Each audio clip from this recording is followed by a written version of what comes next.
Some stories are easy to tell. This isn't one of them.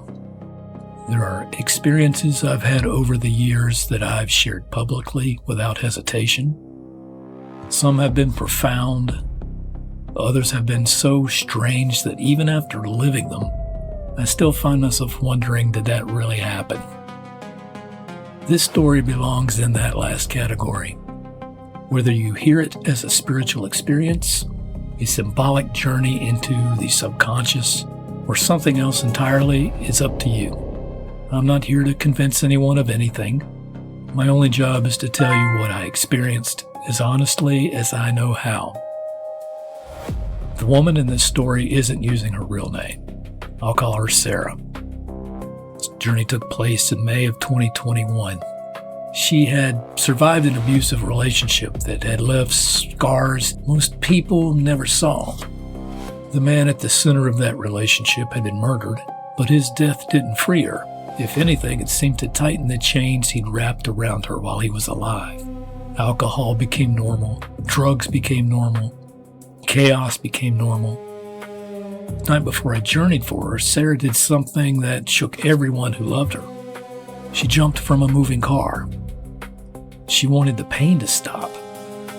Her family had reached a heartbreaking place. They hadn't given up on her, but they'd begun preparing themselves for the possibility that addiction, despair, or another reckless moment would eventually take her life. Someone asked if I would journey for her, and of course I said yes. I had no idea what I was walking into. People often ask me what a shamanic journey feels like, and that's a difficult question to answer because no two journeys have ever been exactly alike. Imagine standing at the edge of a dream while remaining completely awake. Imagine entering a place that feels more real than reality itself. Imagine landscapes that speak, light that has intention, silence that somehow communicates. That's the closest description I can offer. Every journey begins before the drumming ever starts. Preparation matters. Not because I'm trying to impress unseen beings with ceremony, but because intention matters above all else. So that evening, I spent more time than usual preparing myself. I cleared my space, gave thanks, gratitude, called in divine beings. I asked for protection, not only for myself and Sarah, but also for her family and mine.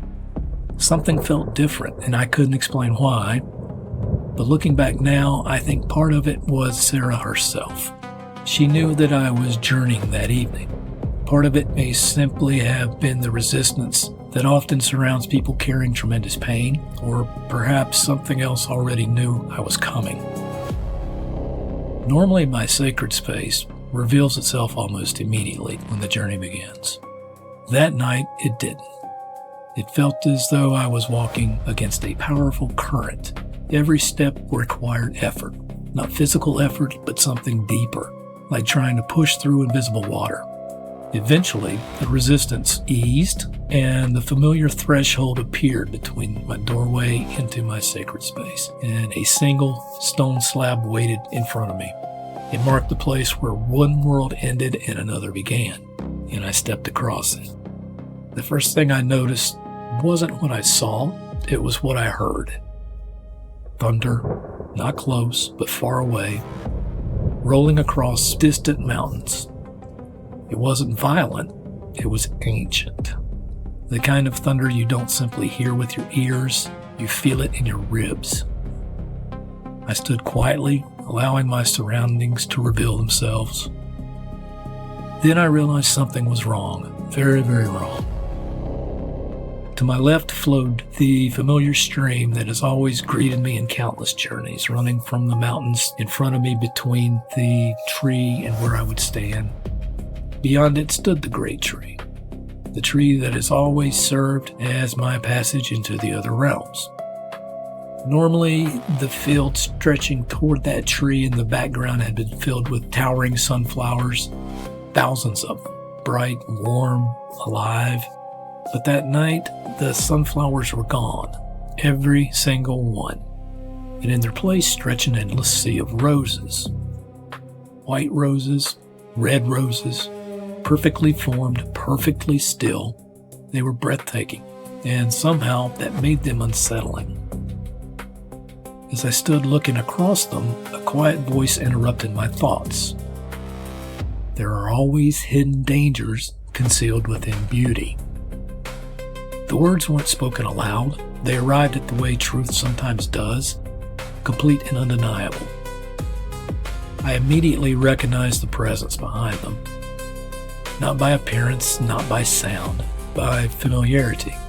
It was the same warm, loving presence I'd come to know as Yeshua. I looked across the roses. Only then did I notice what had escaped me at first. The blossoms were magnificent, but beneath every bloom, hidden almost completely from view, were thorns. There was another roll of thunder that echoed across the valley in the background. Lightning flashed behind the mountains. The entire field exploded in light, and then darkness returned, again. Then another flash. This time I noticed something else. With every burst of lightning, the shadows cast by the roses stretched farther and farther across the field. Long, dark, almost reaching the great tree. Flash, longer. Flash, lightning, longer still.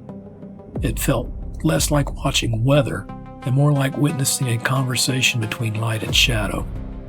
Then everything changed. One bolt no longer struck behind the mountain. It struck the tree itself.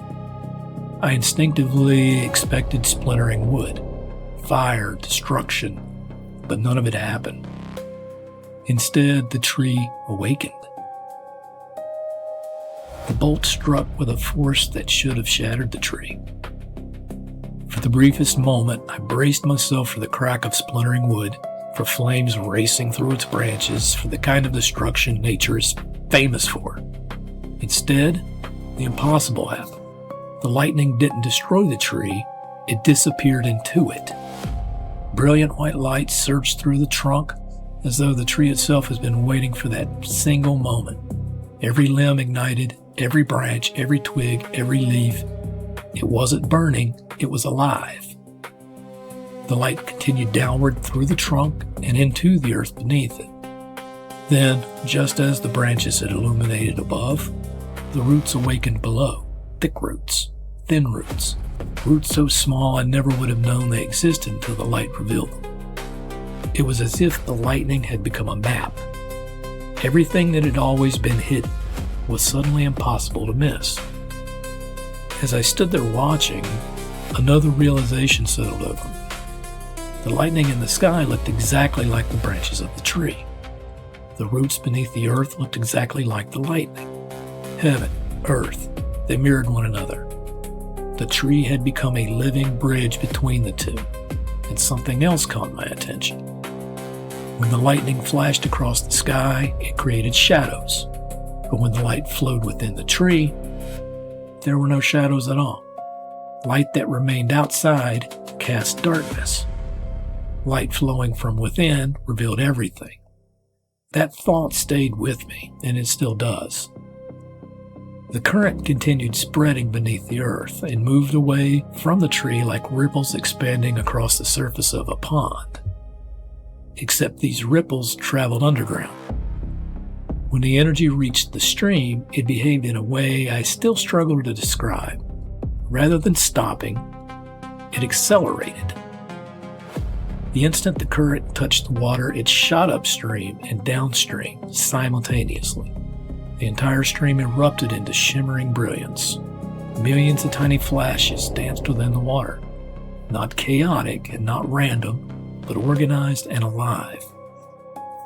It reminded me of watching stars reflected on perfectly moving water, or maybe watching water remember that it was made of light. I stood there completely absorbed by what I was witnessing. If you've ever tried explaining one of these experiences to someone afterward, you'll understand the problem. Words keep trying to turn it into a special effect. It wasn't. It felt natural. As though creation itself was quietly revealing how it actually works beneath the surface we normally perceive. The underground current kept moving, closer and closer towards me. Between the stream and where I stood was a small beach. Normally, it would be covered with countless tiny fragments of crystal clear quartz. I'd seen it many times. This time, the quartz didn't stay on the beach. The light reached the shoreline and everything changed. The earth beneath my feet shimmered, the grass dissolved, the soil disappeared. The ground itself became crystal. From the edge of the stream all the way back to the stone threshold where I had entered this place, everything transformed into transparent quartz. Not cloudy, not white, but perfectly clear. For a strange moment, I thought of photographs I'd seen years earlier from the Nevada desert. During the first atomic bomb test, the unimaginable heat had fused ordinary sand into glass. This looked vaguely similar, except nothing had been destroyed. Everything had become more pure. I looked down. The light was still flowing beneath the crystal. Tiny flickers danced through it like miniature lightning storms. Every flicker fractured into countless prisms. I've seen rainbows. I've seen crystals catching sunlight. This wasn't either of those. The colors weren't merely brighter. There were colors there I have no language for, no words for. Every prism seemed unique. No two were identical. I realized I'd stopped breathing, not because I was afraid, because I was overwhelmed. Then I felt it, a gentle warmth. It began beneath the soles of my feet, not heat, but presence. The sensation slowly climbed upward through my legs, past my knees, into my hips, my abdomen, my chest. As it reached my heart, something inside me recognized what was happening before my mind did. The light beneath the quartz wasn't simply surrounding me, it was entering me. Not my physical body, but something deeper, what many traditions call the light body. Every moment the warmth increased, and with it came familiar presences, not faces, not voices, essences, each unmistakably unique. Raphael, Michael, Jibrail, Jophael, Zadkiel, and Yeshua. Each carried a quality impossible to mistake. Raphael's compassion, Michael's unwavering strength, Jibrail's certainty, Jophael's joy, Zadkiel's quiet transformation, and Yeshua's indescribable love and warmth. Then another presence, one I'd encountered only once before, different from the others, ancient, still, difficult to describe, and I recognized it immediately. Bezaliel.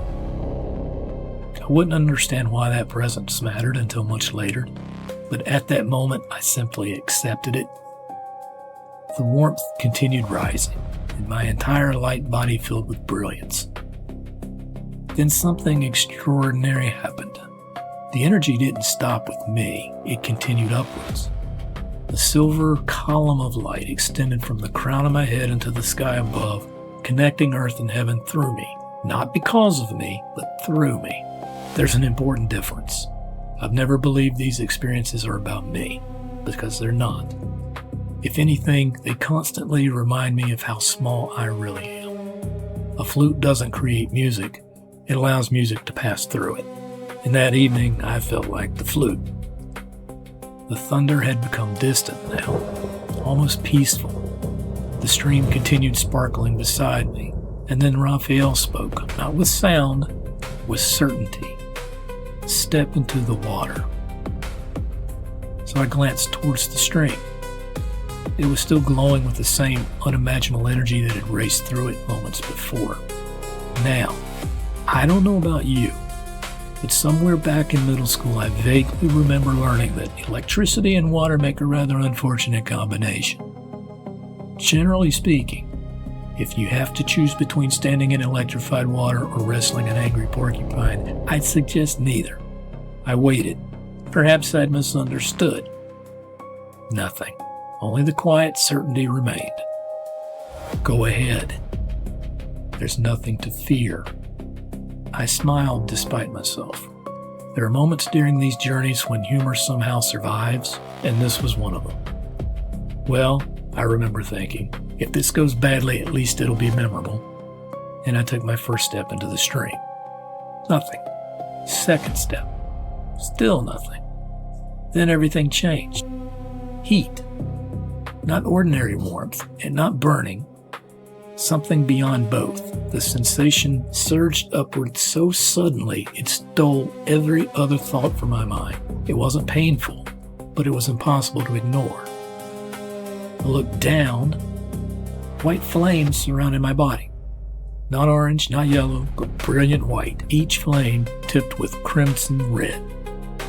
They moved as fire moves, yet I felt no pain, only immense strength.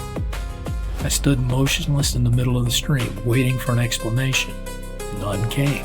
Only silence. Only distant thunder. Only the strange realization that I was standing inside fire, and somehow I wasn't afraid. I decided to continue toward the great tree. I never took the next step. Without warning, the stream gave way beneath me, and I began to sink, not into water, through it, down through the stream bed, down through solid earth, yet I could still breathe, still see, still think. The lights surrounding me never dimmed. The world above disappeared. The descent had begun.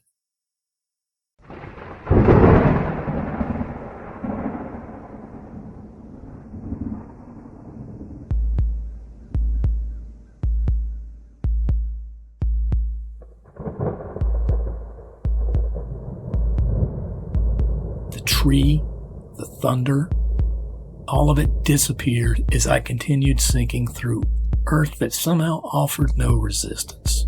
I wasn't falling, and I wasn't flying. It was more like being carried. The strange part was that nothing about it felt threatening.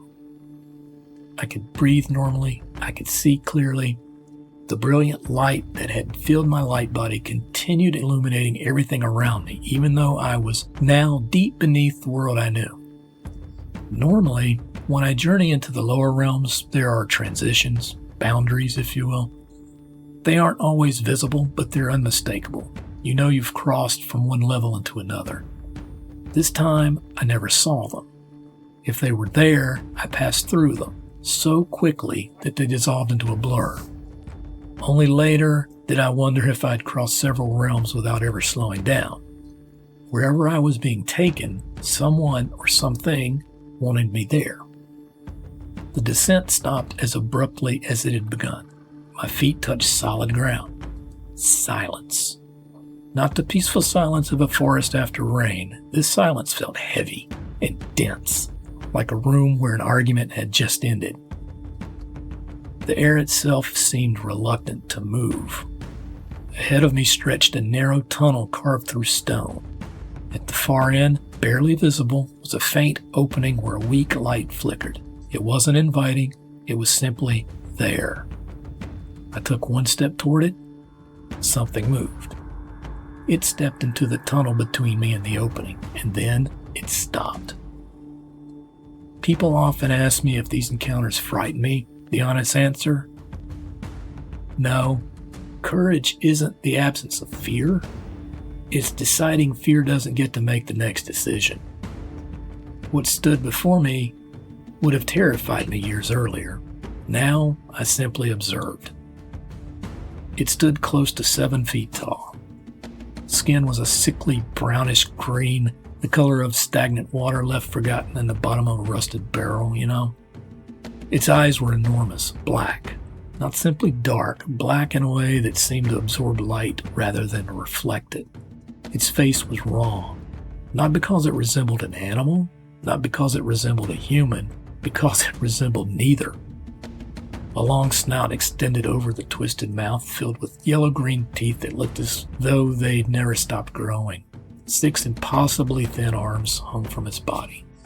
Each one ended in elongated fingers covered in scales. Tiny creatures crawled constantly across those arms. Whether they were feeding on it, or living with it, or were somehow part of it, I couldn't tell. Then the smell reached me. Rot. Not fresh decay, old decay. Like something that should have returned to dust centuries ago, but somehow hadn't. Instinct tells you to recoil from a smell like that. I didn't. I simply stood where I was, watching and waiting. And so did it.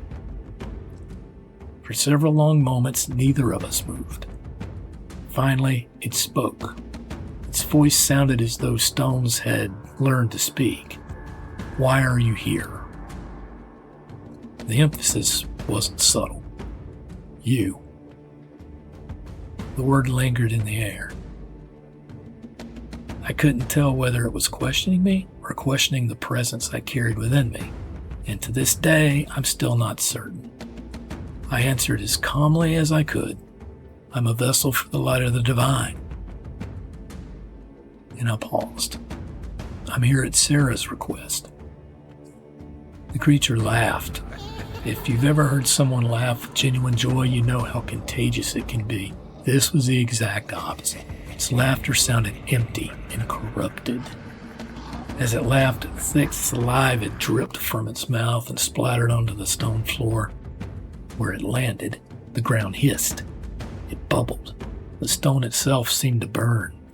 Then it looked back at me. She isn't here.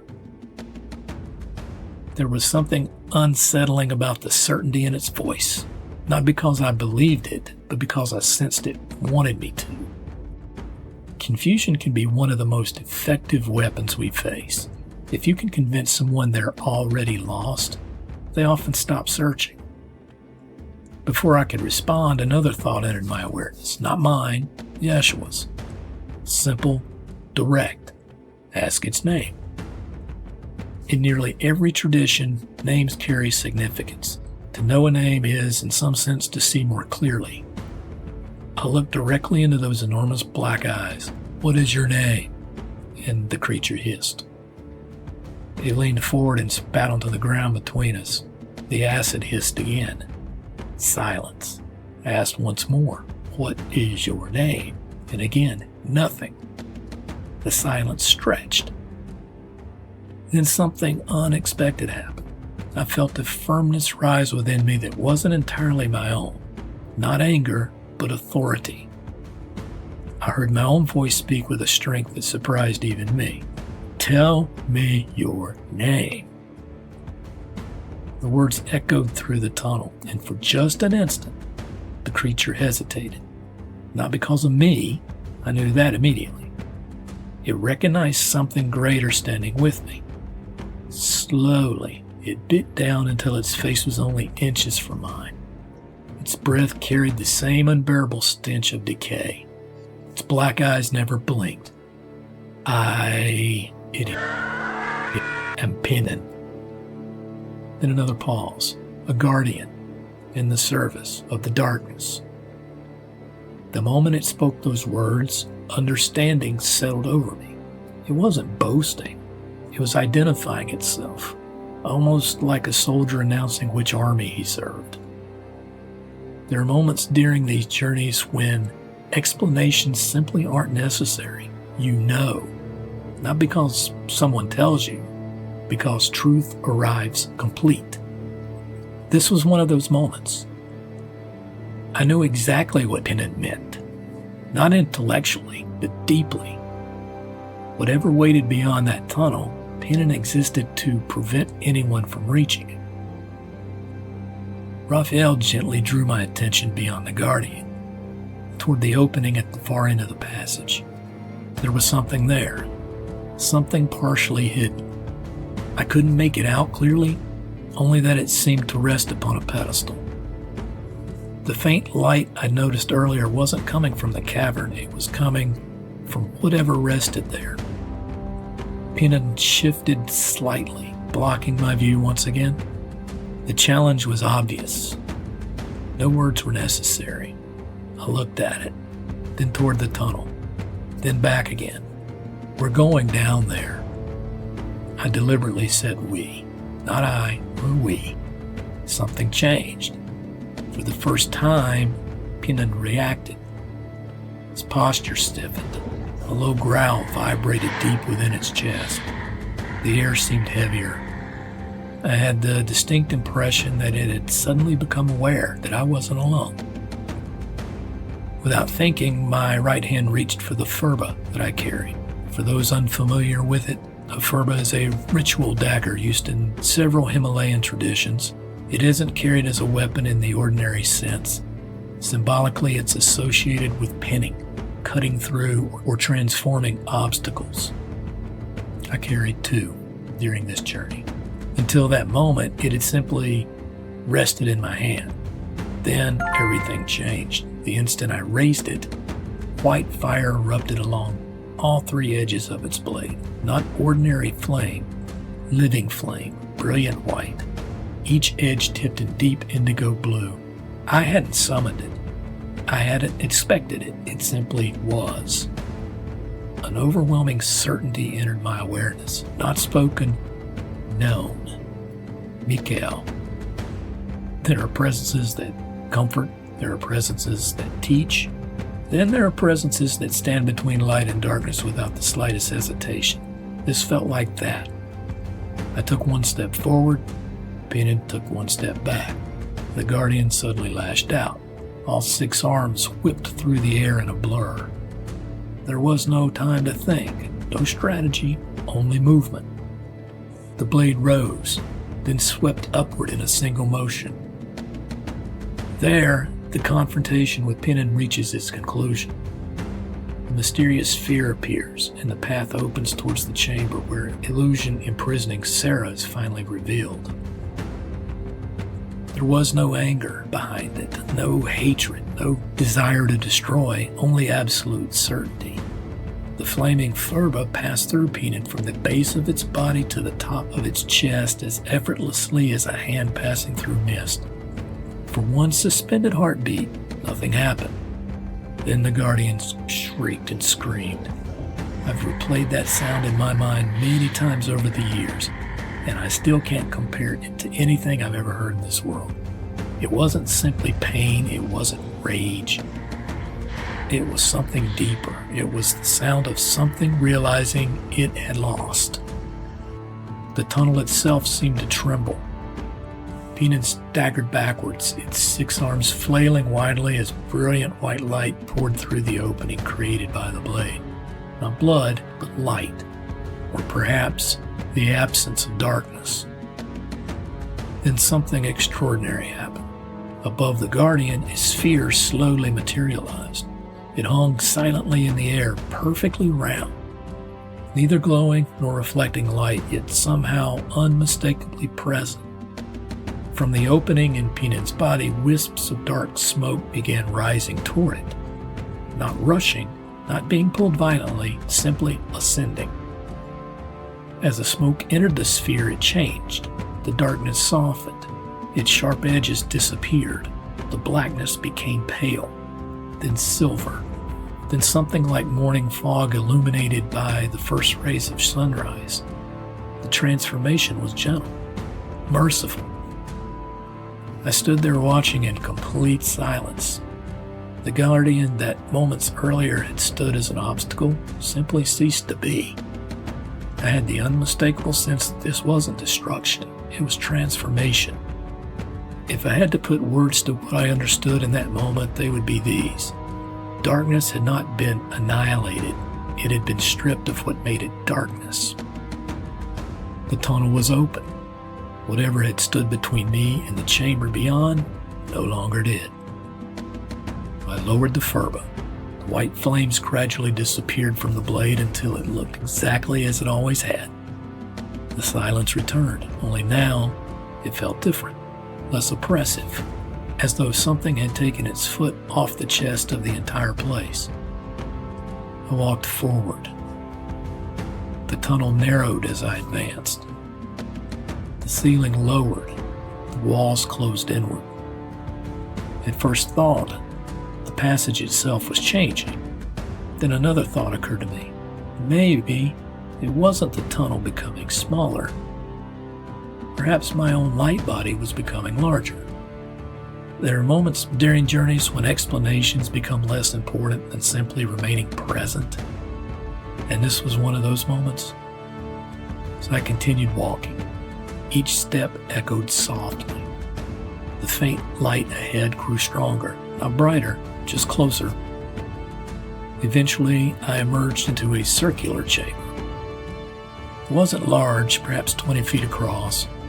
Everything inside it shared the same unpleasant color. The walls, the floor, the ceiling, even the air itself seemed stained by that strange greenish-brown hue I'd encountered before in the deepest regions of the lower realm. It felt old, it felt ancient, as though hope hadn't entered that place in an unimaginably long time. At the center stood a pedestal, or what appeared to be one, and resting upon it was a black box, except calling it a box doesn't really describe what I saw. It looked alive. Its surface slowly expanded and contracted as though it were breathing. Wrapped tightly around it were thick black thorns, not vines, not branches, but thorns, long and twisted, sharp enough that even looking at them made my hands ache. Every so often, a tiny sliver of light escaped between them, only a tiny flicker, but enough to illuminate chamber with the weak glow of a candle. I couldn't take my eyes off it. Something about it felt profoundly wrong. Not frightening, but wrong, as though whatever was inside didn't belong there. Before I could move another step, everything vanished. The chamber disappeared. The lower realm dissolved around me. Without warning, I found myself standing somewhere entirely different. The middle realm, the now. And standing before me was Sarah, or more accurately, something that represented Sarah. She wasn't standing on the ground. She hung suspended several feet above it. Not floating peacefully, but held. Behind her loomed a vast darkness unlike anything I'd seen before. From within it extended enormous claw-like shapes that wrapped around her torso, lifting her effortlessly from the earth. The moment I saw it, something inside me broke, not from fear, but from compassion. No human being should ever look so completely trapped. Her face was visible. Everything below her shoulders disappeared into the darkness holding her. Her eyes searched desperately. Her mouth opened as though she were trying to speak, but no sound came. Then I saw why. Dark tendrils emerged from the mass behind her. Whenever she attempted to cry out, one wrapped across her mouth, silencing her. Again and again and again.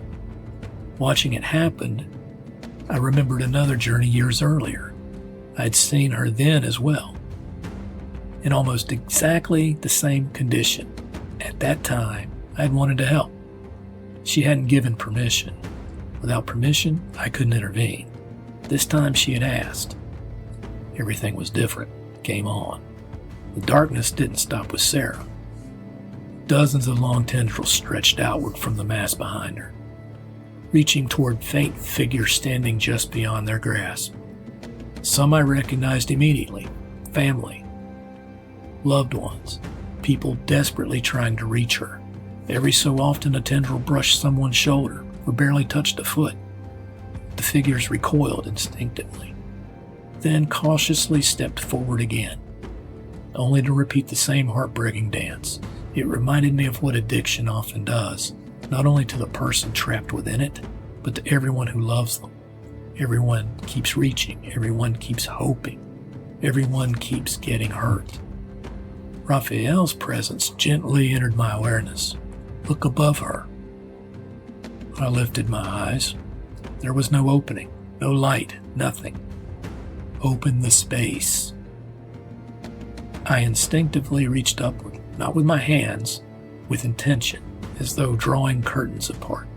In the instant I did, the darkness above Sarah separated.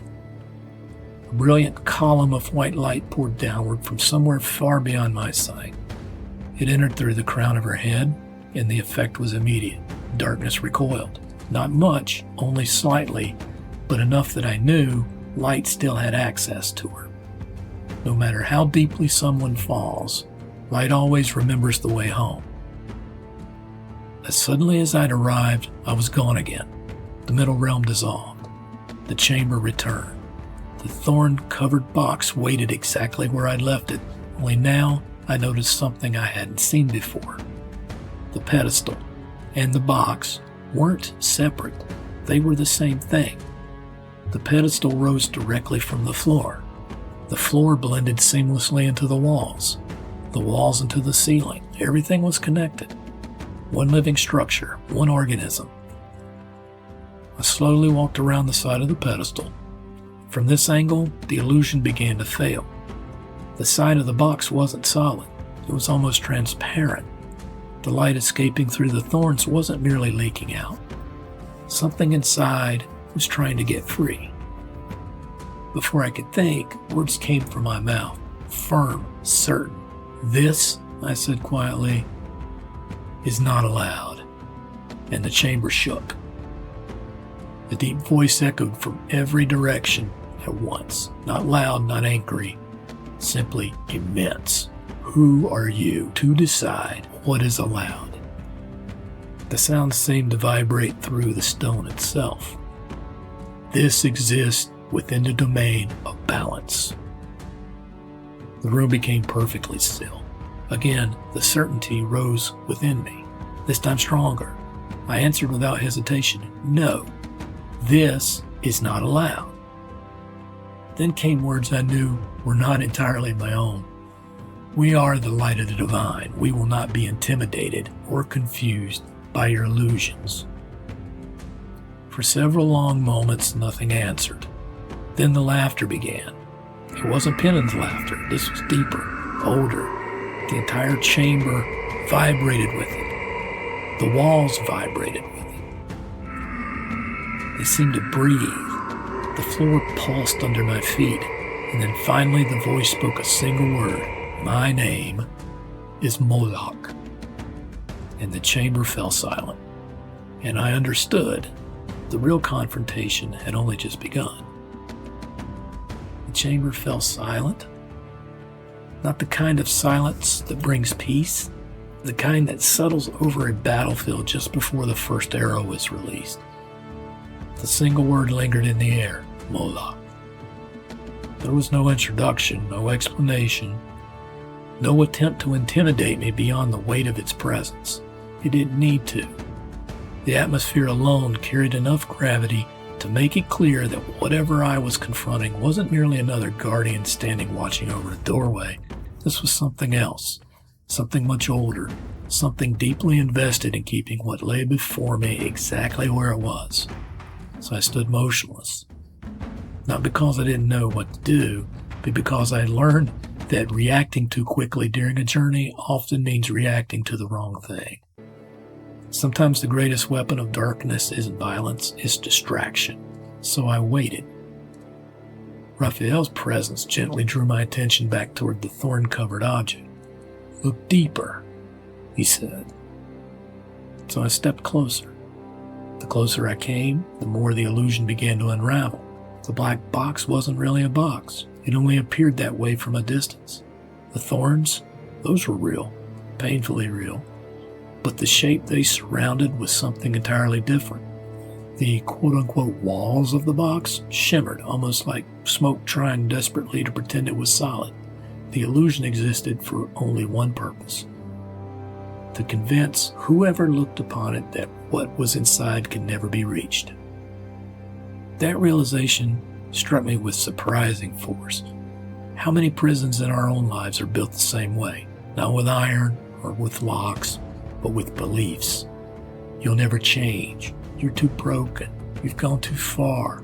This is simply who you are. Illusions. Powerful ones, but illusions nonetheless. So as I stood before it, an overwhelming wave of emotion washed through me. None of it belonged to me. Guilt, it hit first. Heavy, crushing. Then shame, anger, grief, hopelessness, confusion and regret, and each emotion layered upon the next until they became almost impossible to separate. For one brief moment, I understood how someone could become trapped inside those feelings.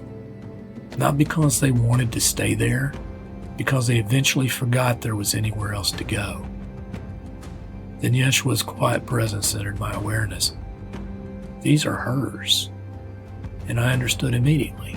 Not all of them had been created by the abuse Sarah had endured. Some had. Others had been born from the choices she made while trying to survive that abuse. Sometimes suffering creates more suffering. Sometimes victims carry guilt that never truly belonged to them. Sometimes they begin believing they deserve the prison they've inherited. Sarah had accepted far more responsibility than was ever hers to carry, and the darkness had gladly accepted the invitation. Then another understanding arrived. It wasn't the memory of the abusive man that imprisoned her. It was the illusion surrounding him, the version of him that still lived inside her wounds, the manipulation, the fear, the guilt, the lies.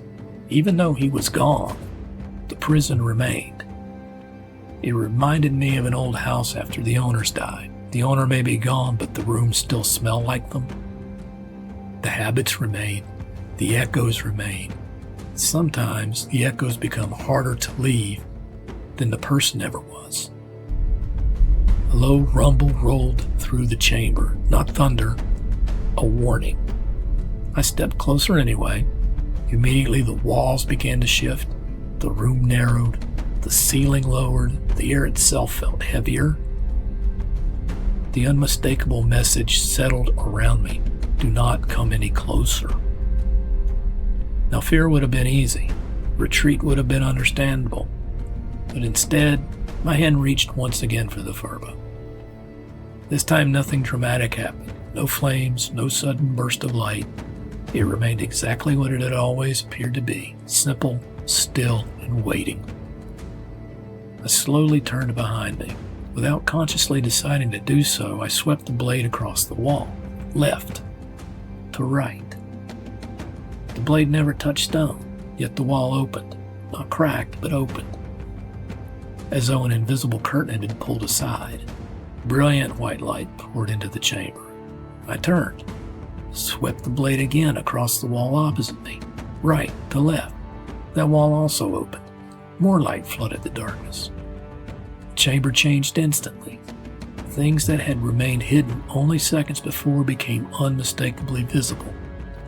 The walls weren't empty, they were covered. Creatures clung to every surface. Some crouched. Some hung upside down from the ceiling.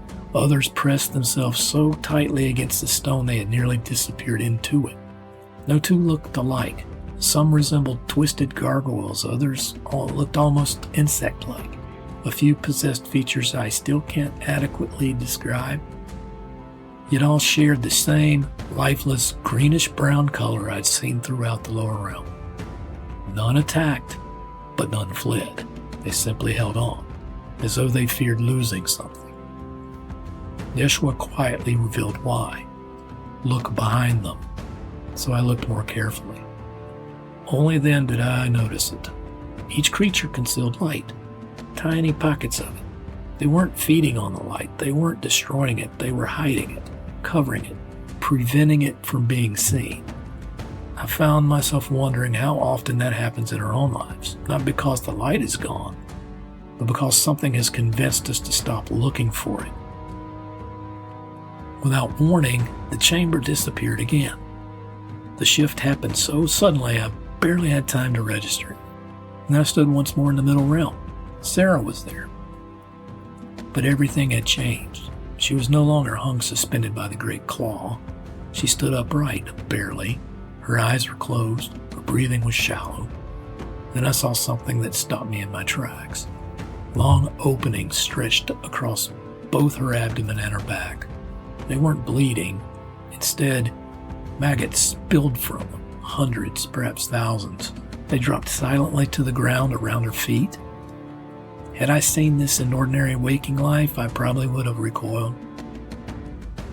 But during the journey, I understood instinctively that I wasn't witnessing physical decay. I was watching something else, old corruption leaving.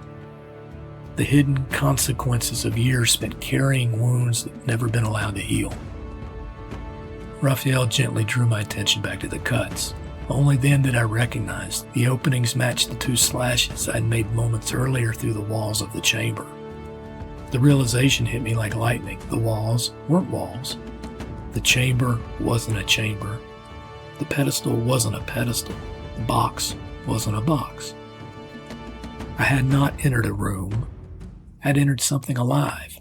I was standing inside the very thing that held Sarah captive. The prison had a body, and I was inside it. The insight came all at once. Moloch wasn't standing beside the prison. He was the prison. Everything I'd seen, the walls, the pedestal, the illusion of the box, was part of a single living presence wrapped around Sarah's wounded spirit. For a brief moment, I simply stood there, absorbing the enormity of what had been revealed. Then, just as suddenly, I was back in the chamber. The thorn-covered illusion waited before me exactly as before, only now I finally understood what I was looking at. It wasn't merely guarding something precious, it was convincing Sarah that what belonged to her could never again be reclaimed. And somewhere deep within me, I knew that illusion was about to be challenged. For a long moment, I simply stood there. Not because I was uncertain, because I understood the weight of what was about to happen. The illusion had been exposed. The prison had revealed itself. Now there was only one question left. Could what had been taken be returned? The chamber pulsed beneath my feet. The thorn-covered illusion seemed almost aware that it had been seen for what it truly was. There was something powerful about seeing clearly. Darkness often depends upon remaining misunderstood. The moment an illusion is recognized as an illusion, its grip begins to weaken. Not because it disappears, because it loses the power to define reality. So I stepped forward, and the low growl returned. This time it came from everywhere. The floor vibrated, the walls shuddered. The air itself seemed to tighten around me. Again came the unmistakable warning. No farther. No farther. I continued anyway. Without hesitation, I lifted the farba, and the instant I did, the white fire once again erupted along its 3 edges. This time the flames burned even brighter, brilliant white, each edge crowned with deep indigo blue. I didn't command them, I simply accepted them. There are moments during these journeys when I stop feeling like the one acting. Instead, I become aware that I'm participating, a vessel, nothing more, nothing less. I raised the blade, then drove it directly into the center of the thorn-covered illusion. The moment the blade entered, everything changed. There was resistance, not from the illusion itself, from the thorns. The box vanished almost instantly. It had never possessed substance, only appearance. The thorns remained, alive and real, rooted in the living structure surrounding them. Then I understood. Prison had never been the illusion. The illusion merely concealed where the prison actually was. Yeshua's presence entered my awareness with unmistakable clarity. Reach inside. I looked at the thorns. Every instinct said the same thing. Don't do it. Those weren't symbolic thorns. They were real, sharp enough to tear through my light body. And so I hesitated, only for a heartbeat.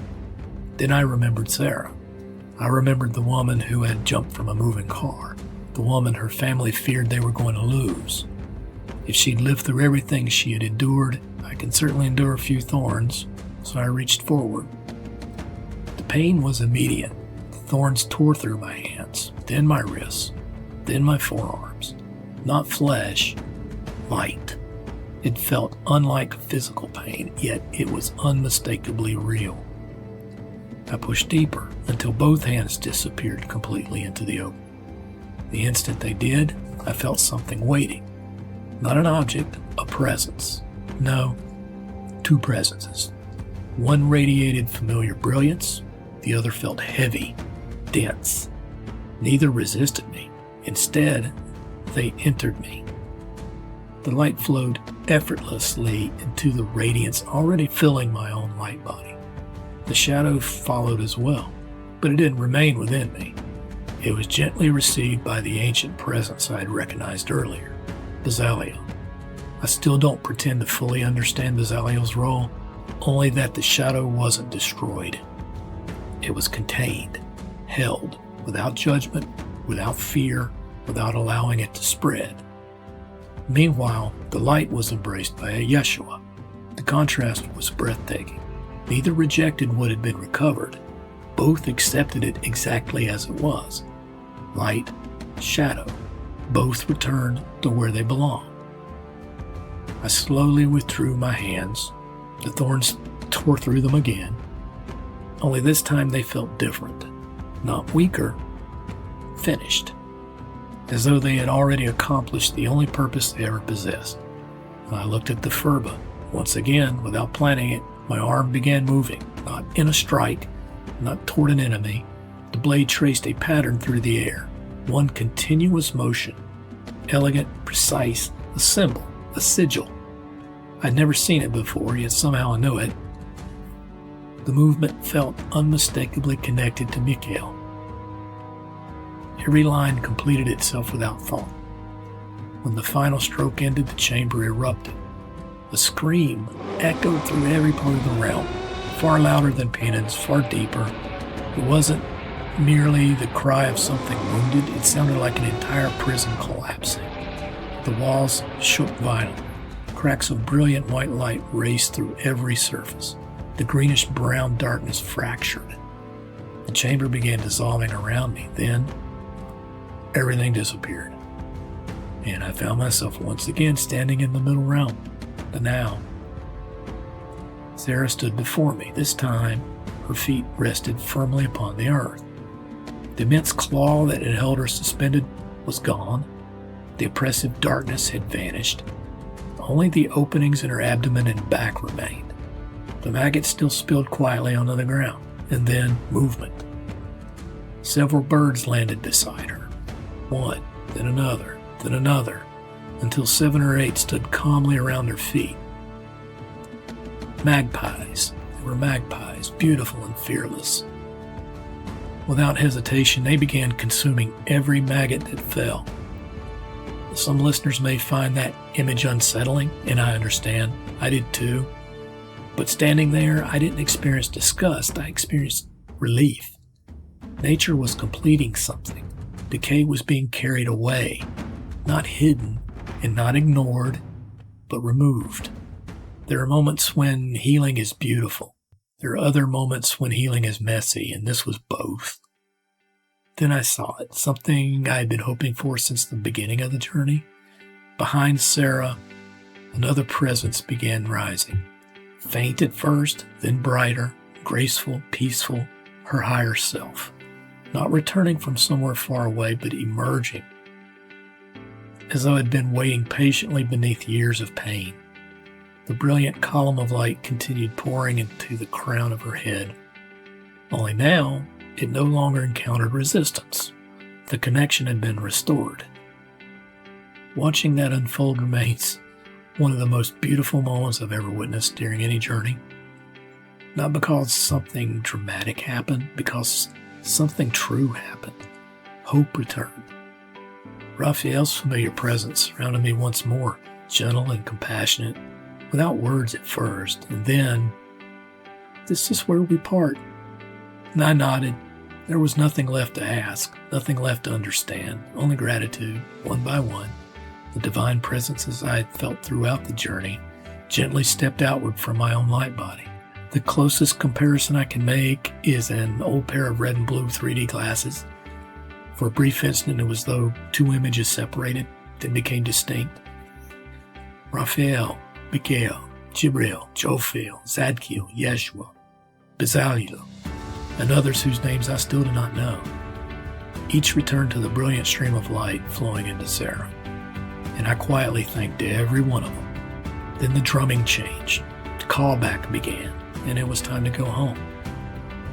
The return always feels different. This time it was gentle. I found myself once more standing within my sacred space. The storm had passed. The sky had become brilliantly clear. A thin mist drifted across the field. The roses glistened with fresh rain. The stream flowed peacefully, and everything smelled clean and renewed, as though the land itself had exhaled. For a long moment, I simply stood there, taking it all in. Then I opened my eyes. I immediately began writing. Names, images, conversations, symbols, everything I can remember.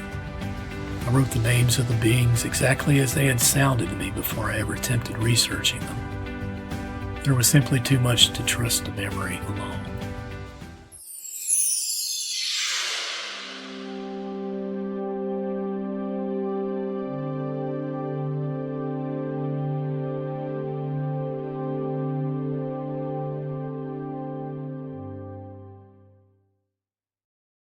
So there's one final part of this story, but unlike everything else you've heard, this didn't happen in Sarah's journey. It happened to Sarah in her day-to-day life. Sarah didn't transform overnight. It's not like a penicillin shot. A shamanic journey isn't. So healing rarely works that way. There wasn't some magical morning where every wound disappeared. Instead, Sarah took action for herself, and she began making different choices, positive choices. One day after another, then into weeks after another, and she slowly stepped away from the addictions that once controlled her.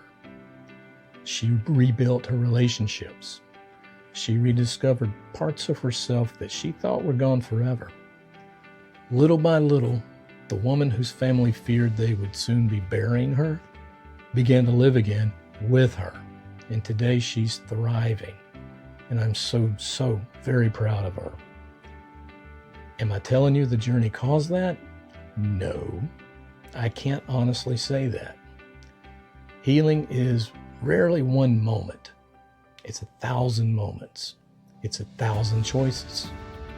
It's 1,000 quiet acts of courage. Perhaps the journey was one thread among those. Perhaps it marked a turning point. Maybe it simply reminded me that no matter how deeply someone appears trapped, there's often more light within them than they know, or that they even can know. So I'll let you decide. What's this story about? What does this story mean? There's one last thing I'd like to leave you with. Every one of us carries our own prisons. Some were built by other people. Some were built by our own choices. Most of them probably.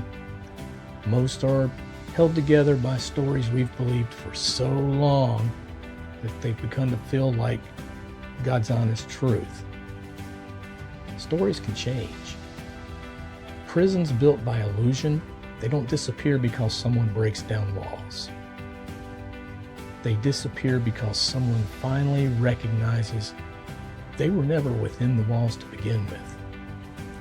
If you're listening today and life has convinced you that you're beyond hope, that you're too damaged, too ashamed, too far gone, I want you to remember Sarah, a woman who believed the darkness had written the final chapter of her life and was willing to jump out of a moving car because of it. But it hadn't. The darkness had not written that chapter. The final chapter is still waiting to be written. Maybe yours is too. I've made every effort to visually represent the imagery within this story as closely as possible to recreate the experience I had while using intention-based displaced consciousness, or as the lay people say, a shamanic journey. If you'd like to learn more, or if you're in need of assistance, please visit my website at everydayshaman.net, not .com, .net. I performed countless journeys for people worldwide, and I want to recount more of my journey experiences because I believe they will help so many people. Each one has been distinctly different from any other, so maybe yours can be retold just as Sarah's and help others. Every journey holds subtle messages, not only for the one being journeyed for, but for most anyone who listens. not hears with the ears, but listens with the heart. You can find out more about me and my shamanic work through my website, which I mentioned, but also down below, or email me at jeffreybronk@everydayshaman.net. Again, in the information down below. So, thank you for walking this journey with me. Till next time, be kind to one another, be curious, and always find the humor in life because it's out there everywhere. Look for it. Most importantly, never stop looking for the light because sometimes it's been looking for you all along. Peace.